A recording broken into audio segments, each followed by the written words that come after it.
What's good, what's good? It's Tiana Shawty, to myself, Queen of the Skull, and I'm here with my beautiful host, Adi Jolie. And we are Ladies with Charisma Podcast. You heard? LWC. Stay tuned in, y'all.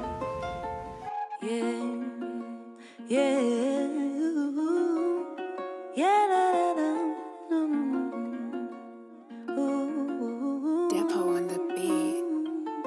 Why you calling my line? I don't got time today. Give me the bag. I need a bag today. Tell me you love me, baby. Love when you lie to me. Need me the money, baby. Let me the guapole. Why you calling my line? I don't got time today. Give me the bag. I need a bag today. Tell me you love me, baby. What's good, what's good? That's Tiana Shawty, to myself, the Queen of the Skull, and I'm here with my beautiful host, Adi Jolie. Okay, and we are Ladies with Charisma Podcast. You heard? LWC. Now, I know a lot of y'all wondering, why do we got a podcast? What made us do a podcast? What are we doing? Yeah, so me and Ayana, we're like best friends. And Locked in. we're locked the hell in. Like, this is my sister for real. And we just, I don't know, we have so many moments together while we're with each other that are just freaking hilarious. Like, we can't stop laughing. I'm about to start laughing. So, you could tell them why you know. Yeah, I felt like, as two women coming up in San Francisco, we just have a lot of potential. We funny as hell. People can relate to us. We cookies and Oreos and shit, milk and Cocoa Puffs. And I just felt like, people just like seeing us together and like getting an insight on who we are and what we do for real. She's a Mac of all trades. I'm a rapper, a businesswoman. Entrepreneur. I feel like, eyes are on us, and this is the best time for y'all to really see who we really are. So, welcome to our world. Yeah, exactly. So one thing I think that y'all need to know is really know who we are, because you guys can't see that on, the media and all these type of things. Like, y'all don't have no clue who we are besides what we show you. And I feel like the other reason why we even starting this is because we really want y'all to see like the raw part of who we really are behind the face that we make on Instagram. You know what I mean? For sure. Not everything is just music videos and the money and the parties we're at and, the love we get from fans and shit. This is real cutthroat. Like, I just got out of work. My feet fucking hurt. She just got tatted for 8 hours. That's practically a job. Yes. And it's just, we just want to try to get to know us. But we're going to go into some questions that you guys had for us, and we're just going to answer them as we go. Just, keep it light for this little first episode, you heard? Hell yeah. So what got you like into your music, and what do you feel like is what pushed you, like, For sure. I feel like I've always written poetry, like, since I was little and stuff, but what really inspired me to do music, like, put it on a track, was practically my brother going to jail.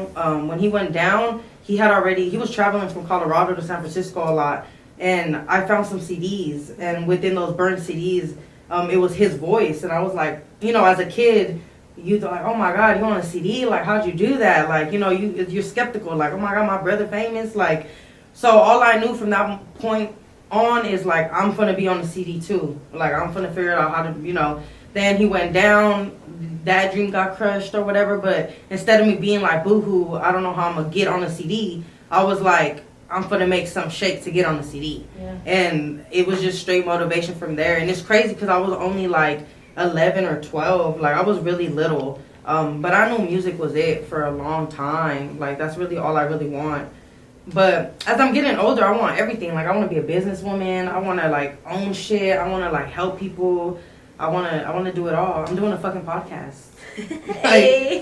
Like, that's fucking wild. Shut the fuck up. Hell yeah. Hell random. What about you? For me, my sister. Oh, well, first of all, no, let me start with my dad. Right. Because my dad has been doing music since before I was born. Since he was younger than me. He started playing the violin when he was 9 years old. He got his master's degree in music in New York. He took it all the way. He's a professor at City College doing music classes. He has his master's in music, and so that I always grew up with a salsa band. He's had a charanga band, a salsa band growing up, and I was always influenced by Latin music, and I would always get up on stage as a little girl dancing and singing. And I honestly, since I could talk, before even I could talk, I was singing. So I started as a singer. I always had it in me. My mom was like, oh, when you were in my belly, I would sing to you. She felt like that was a reason too. So I'm down with that shoe. Yeah, girl, like if you sing with me in your belly, okay. Right. And then another reason is because my sister too, so my sister was the one that got me into the rapping.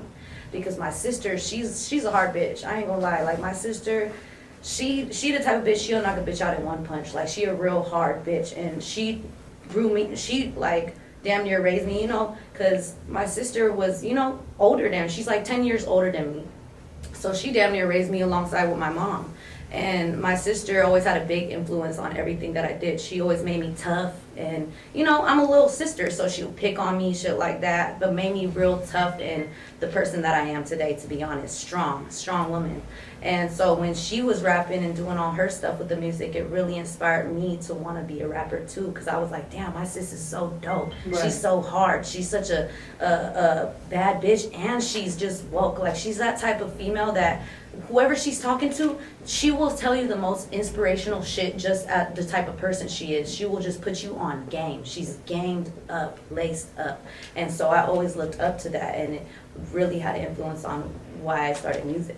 Nice. Shout out Pops. Shout out sister. Okay, shout out my brother. Shout out the family, matter of fact. Yes. Shout out the family. So where are you from? Like, where do you consider yourself from? What's like your story on like where you grew up, and how did it influence you to make you the person you are today? For sure. I'm so glad we're talking about this. So I'm from Alamany 900, you heard? No, I'm from San Francisco, California. Alamany Projects. Mom's been there for over 30 years. I was born in St. Luke's Hospital in San Francisco. Mm-hmm. At a young age, around 7, I went with my grandmother to Los Angeles. That's where a lot of people be like, oh, you from LA and stuff. I'm going to always show my love and respect to LA because it plays a big fucking part on the type of bitch I am. I feel like, you know, you learn a little bit of something everywhere. You know, you learn every day. So just imagine spending 7 years in LA. You know what I mean? I feel like that's what brought the solid in me. Like, yeah, we from the sucker free city, but like walking around LA is different from walking in Frisco. So I pay my respect and give my love to both. In LA, I grew up in a city named Gardena. Went to high school there as well for a while. Went to continuation school there for a while too. Came out here, went straight to continuation school at Downtown High School. I did go to Paul Revere out here in San Francisco, Paul Revere Elementary. So, you know, I'm from out here, I'm from over there. I show my love and respect, but I'm the queen of the skull for a reason, and you know, my roots and my grounds are out here, my family's out here. Yeah, but that's where I'm from. What about you? So I'm from the city. As a tradition in my family, all of us are born at Seton Hospital in Daly City, on my mom's side of the family. My dad's side of the family, everyone's born in the city. So my mom, she's from Excelsior, and my dad is from Bernal Heights. And so even our grandparents, my grandparents came here to San Francisco from Mexico, even on my mom's side and my dad's side. Nice. So we're, you know, I'm third generation from an immigrant family, and you know, I did move around a lot as a kid. So I was conceived on 18th and Potrero over there by General and the Mariposa Gardens right up the hill. That's my uncle's house. Me and her were just talking about that. Yeah, we were just talking about that. Yes. My uncle has a nice house, but it's like, you know, he was a construction worker or a whatever, like a he did something in the city for the city. And he helped build the Golden Gate Bridge. Oh, nice. Yeah, and so he has a fat house, my uncle, and that's where my mom and my dad were staying downstairs when they made me. Yeah, that I mean. And then I grew up downstairs with my grandma, so I was there a lot of the time as a kid when I was younger.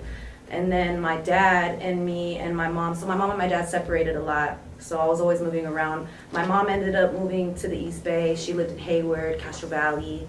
I would live there part-time, live with my dad part-time in the city. He moved to Castro Valley for like a couple years, but I want to say like that, it feels weird because I never talked to anybody that I went to school with out there. I never like, I didn't connect with the people out there because my roots and my family were always in the city, and like, I would always go to the city with my dad every weekend, like even when we lived in you know what I mean, in Castro Valley for those few years, and Hayward for those few years. I went to high school in Hayward for a little bit.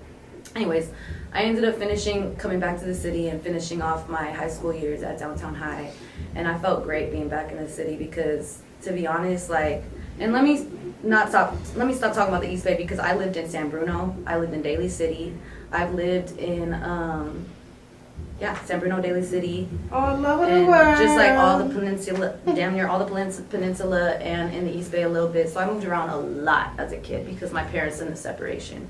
But I always was in the city growing up. Even if I lived out there, I was out in the city every weekend with my family, with the family that lives out here. I got aunties, uncles. Ooh, I don't know if any of y'all know about Mio Preschool on Mission by Teresa Street by over there in the Excelsior. Anyways, I went to preschool there. My auntie owns that preschool, and that's pretty cool. So yeah, but yeah. Cool. So a lot of people I went to preschool with, we see each other like, oh shit, like. How the fuck y'all remember that? Cause I don't know, it was a close. You know, if you're from the city, you just. I went to preschool with you. You just know. That's dope. Yeah. Let's talk about our friendship, how that came about, and just, you know, R.E. Jolene, TYSF, and really, like, Tatiana and Ariana, like, just meeting in school. We met at Downtown High School, but, like, let's just talk about that. Like, you know? How has the experience? Well, okay. First, I want to ask, though, what was your first impression before, like, before we knew each other, met each other? What was your first impression on me? I just want to know. Well, the first impression is, like, she's really pretty. Like, you are so gorgeous, girl. Like, and at that time, I mean, she's still godly, but at that time, she was just this, like, glowing, like, I don't know. It was just crazy, and I would just be like, well, you know me, like, well, you guys don't know me, but, you know, knowing me, like, I would wake up, you know, I'm in the projects, I'm mad as fuck, I gotta go to continuation school, like, I've been smoking since I've been, like, in 5th grade, so, like, I'm waking up smoking, like, I'm a bitter little bitch, so I get there, and this bitch walking in talking about, like, good morning, like, God bless you, like, you know, like, hi, and, like, her makeup is dead, y'all, like, her everything was on point, and I was just, like, I've never been no hater bitch, so it was never like, oh my god, like, this is so fucking annoying. It was always been like, dang, like, she really bubbly, she really happy, she really pretty, like that's somebody I would like to be friends with, and, like, you know, that was my first impression of you, to be honest. I'm pretty sure, I'm not saying I was a bitter ass bitch at school, I felt like I was a people person for sure. Yeah. But, you know, I wasn't as uplifting as she was, so it was like a yin and yang kind of situation at that time. Mm-hmm. What about you? Yeah, that was the time in my life where I was, like, super, like, I had just got baptized, like, I was so... You did? Yeah. Oh, I didn't know that. So, like, I was not always like that, yeah. Oh, shit. And then it was cool that I got, when I met you, I loved how because nobody fucked with that, like... I was cool, like, don't get me wrong, I was still selling weed and shit, like, I wasn't, like... Oh, yeah, you know it's good to love God. What y'all know. talking about? Loving God is beautiful. Yes. God is beautiful. Believing in something is beautiful. Yeah, but I feel like my first impression of her was, like, how supportive she was as a person. Like, right. she was always so supportive with me, like, no matter what I would say or do, like, if we just clicked, like, I loved how I just clicked so well with her, and I thought she was cute as fuck, too, like, bad bitch. Like, when I first met her, though, I'm not gonna lie, you just did, like, I think you were working at the time. I don't know. I think you were working or something. Yeah. But she was, like, dressed nice, like girly, like cute girly, like little floral shirt. Like, yeah. It was cute. Like, you know what I mean? And I'm like, okay, she's cute. She hood. She cute though. She know how to dress cute and womanly, and she's funny. Like, she's always been funny. The first day I met her, she was always funny as fuck. I'm like, this is a cute girl who knows how to dress nice, who literally is funny as hell and is hella supportive. And I'm like, you know, since the day I met this chick, like, literally, she's been nothing but support in my life. Like, she's literally always made sure I have a job, always make sure I'm into music, doing stuff like that, always make sure I have a roof over my head, always make sure I'm fed. Like, there's no better friend than this chick right here. Yes, sir. No, yeah, I definitely appreciate our friendship. I think and I know this is crazy to even, like, say this, but we've had disagreements, but we've never, like, argued to the point where it's like, bitch, fuck you. Bitch, fuck you, or I think, bro, do you remember the one time that we did? The one time we did argue at St. Mary's?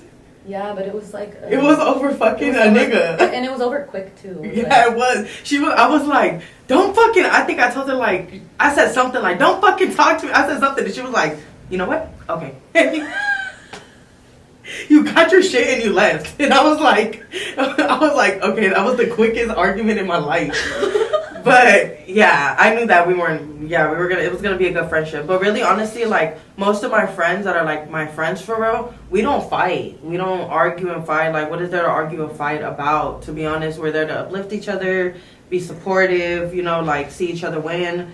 Like, you know, wherever you lack, like, I'm gonna help you up. Like, I feel like that's what friendship should really be about. I feel like, you know, yeah, of course you're gonna gossip to your friends a little bit here and there, but if your friendship based on gossiping, get some new friends, bitch. What is you doing? And I feel like it's really hard to meet people like that nowadays because people are on some other shit, like, for real. Right. You know, a lot of the people that are close with me, like, I'm not gonna name drop whatever, but like cousins and like even sisters or whatever, just people in my life, I've seen them run through so many friends, always having drama with so many people in their life because it's hard to find somebody. But then again, you have to be that kind of person to attract those type of people. You know what I mean? You can't be like, oh, I ain't got no real friends, but you ain't on your shit as a real friend. Right. You know what I mean? You're not gonna attract real people like that if you're not on the same level, and that's why I feel like me and her in a lot of ways are on the same level. We're completely two different people, believe me. For sure. But we are on, like, I feel like as maturity goes, just respect, we're on the mature, yes, loyalty, like the same. Yeah, like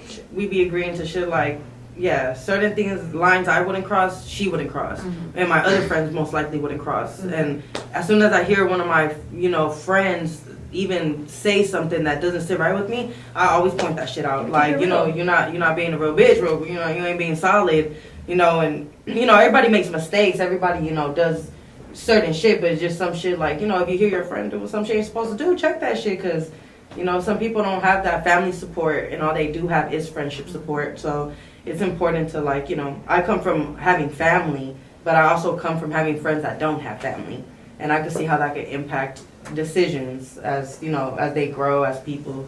So I think friendship is very important. Oh yeah. So let's get on like a more lighthearted note, more funny note. Like, what is the funniest thing you can remember? Like this might be a hard question because like a lot of the time we're just laughing. We're funny as fuck. Like, but what is one of the what is maybe a highlight of our friendship that you can remember that was like if I die tomorrow, bitch, what are you gonna think of? Bruh. Like, what are you gonna think like of?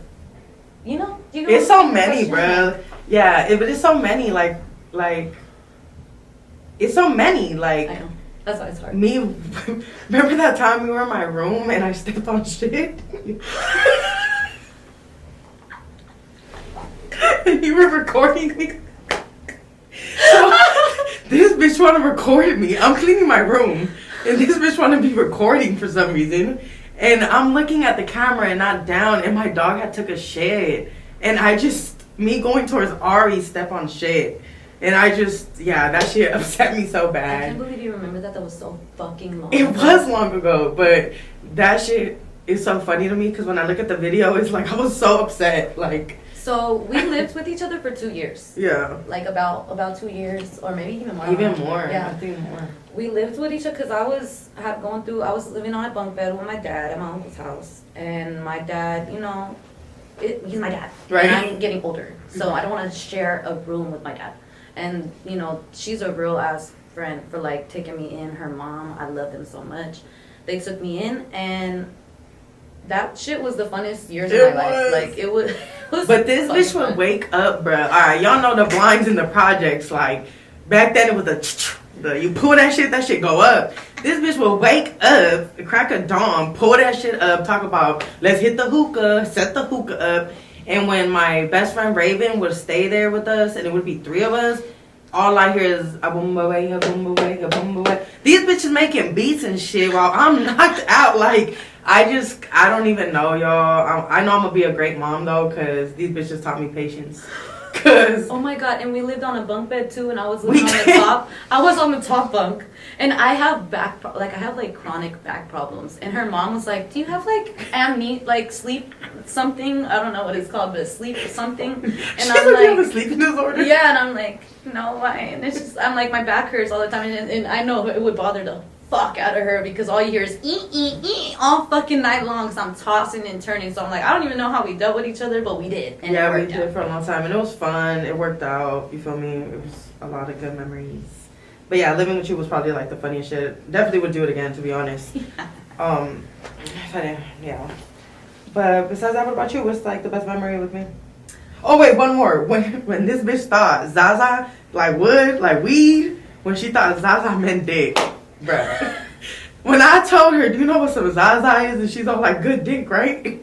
Bitch, I have it in video. Oh my god. And I was like, nah, it's good weed, but that's a good memory too. What about you? Funniest memory? Damn. See, I don't know why I asked that question because I'm terrible at this. It's just only too reason why many. because there's so many. There's just so many. I'm trying to think of like one recent that was just like weird. I don't know. I feel like we die about shit that's like every little 2 seconds in our sentences we're just like crying. Laughing. Yeah. We just did a bloopers like a second ago before we started this podcast, and we were cracking up. I started crying, so we're gonna post that for y'all. She's definitely better on the spot because if I could sit here and think about it, I would have like 10 different fucking reasons. But I'm like kind of nervous. I'm like, okay, I can't think of it right now. So I give you props for answering that because I've been like, Right. Depo on the beat. Why you calling my line? I don't got time today. Give me the bag. I need a bag today. Tell me you love me, baby. Love when you lie to me. Need me the money, baby. Let me the guapole.